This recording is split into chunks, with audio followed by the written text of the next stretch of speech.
Right, I'm going to show you how to bleed the air or vent the air out of a radiator. Make sure both valves are open, thermostat valves open, lock shield sides open. If you've got a tank fed system, you have a little header tank up in the loft, the water will just replenish itself. You don't need to fill the system anywhere. If you've got a pressurised system, you're going to need to repressurise the water at the filling point. So several tools you can use to bleed the radiator. This is the bleed valve at the top of the radiator. You can use a small socket. These are ideal for old radiators. When the end's got a bit damaged, you can use a smaller socket, get it in there, tap it on so it gets a hold of that little needle, and then open it up and allow the air to come out and allow the water to fill. So you can use a small socket. This is a radiator Allen key, and this also has a square bit at the end for the valve. Or with the modern valves, they now have a slot, so you can use a flat-headed screwdriver in there, or you can use a traditional air tap key.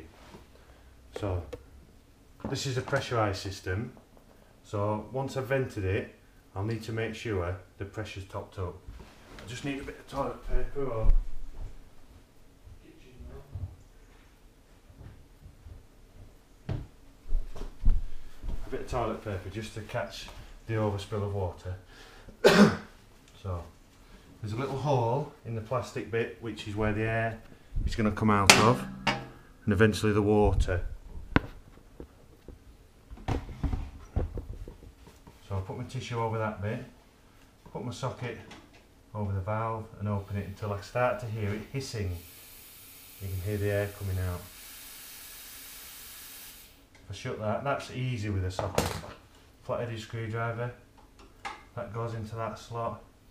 Open it just a quarter of a turn, and you can hear the air rushing out, and I can feel that air rushing out. Don't unscrew it too far. If that pin at the end falls out, that needle that's in that hole, you'll struggle to get that and put it back in time. So as I'm doing that, the air's coming out and the water's starting to fill up the radiator as it gets to the top.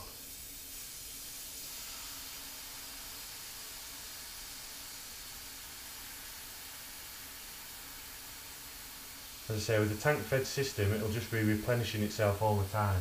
But as I'm letting this air out, the pressure will be dropping in my system as it's a pressurised system. There's still hear that hissing. Now the air's starting to slow down a bit, it means the pressure's dropping. There it is, there's the water. Just let a bit go onto the rag. Just give it a little nip up, nothing. Dab the excess water. And that's it done. Now I need to go down to the boiler where the filling loop is, or the loop underneath the boiler. Sometimes I have connections in the boiler, and top that back up to about 1.5 bar when the system's cold. And that's it. Your radiator's ready to go.